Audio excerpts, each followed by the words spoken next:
Shalom teman-teman, jualan laris karena rajin bekerja. Saya Chris dari Jogja.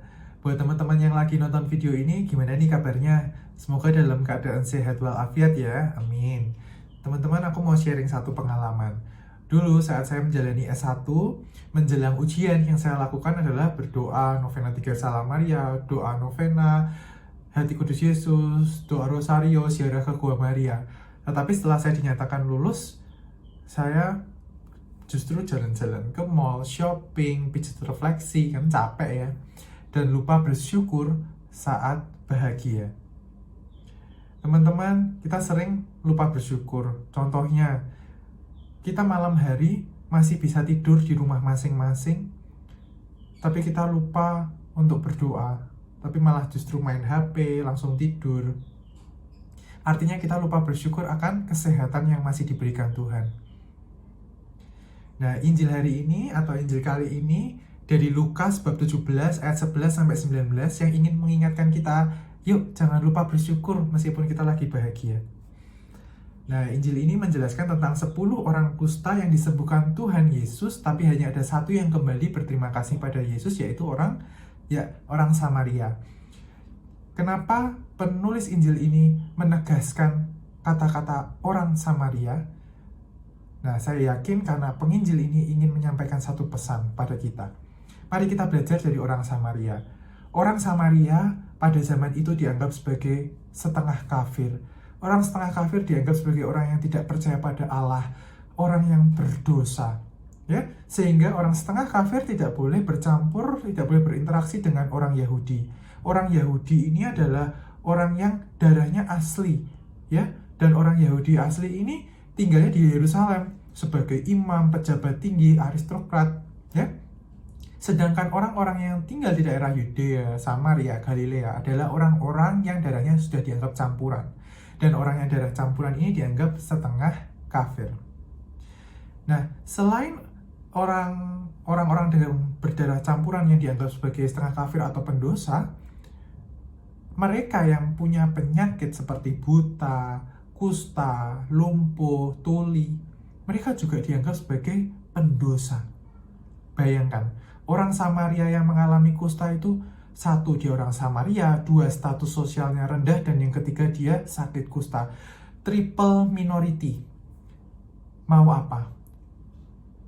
Mungkin orang Samaria yang sakit kusta itu, dia sudah tidak punya harapan lagi.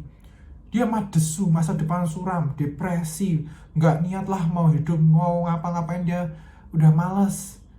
Tetapi Tuhan Yesus hadir menyembuhkan dia.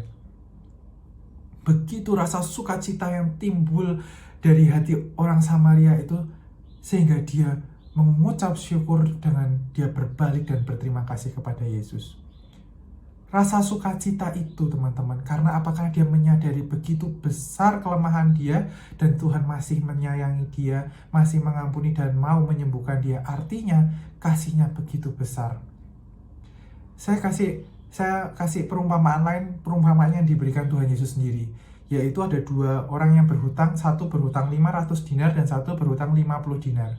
Keduanya utangnya diampuni. Mana yang lebih bersyukur? Ya, pasti yang utangnya 500 dinar, karena kasih dari kebaikan dari yang menghapus utang itu berarti setara dengan 500 dinar itu. Ya kan? Sama teman-teman, ketika kita merasa bahwa diri kita itu penuh kelemahan, penuh kecacatan, kita banyak sekali kekurangan, dan kita masih bersyukur di saat itu juga. Di saat itu juga teman-teman semua ini menyadari bahwa Tuhan Yesus begitu besar.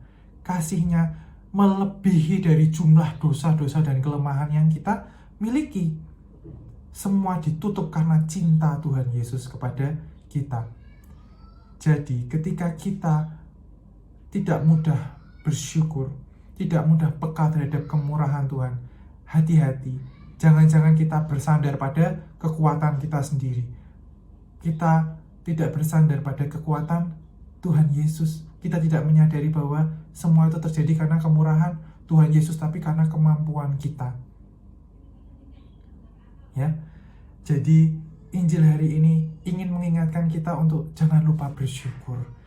Karena di saat kita bersyukur, di saat itu juga kita menyadari kita ini penuh kelemahan, dan di saat itu juga kita menyadari, kita mengakui bahwa kasih Tuhan begitu besar dalam diri kita. Dan di akhir dari renungan ini, saya ingin menyampaikan ada Santa Gianna Molla yang pernah berkata, rahasia kebahagiaan adalah menjalani saat demi saat dan bersyukur kepada Allah atas apa yang Dia kirimkan kepada kita sehari-hari. Bersyukur adalah kunci kebahagiaan. Mari kita berdoa. Allah yang Maha Rahim, kami bersyukur kepadamu karena Engkau penuh kasih, penuh pengampunan pada diri kami. Ampuni kami Tuhan, orang yang sering sekali lupa bersyukur di dalam keadaan yang bahagia, dalam keadaan sehat.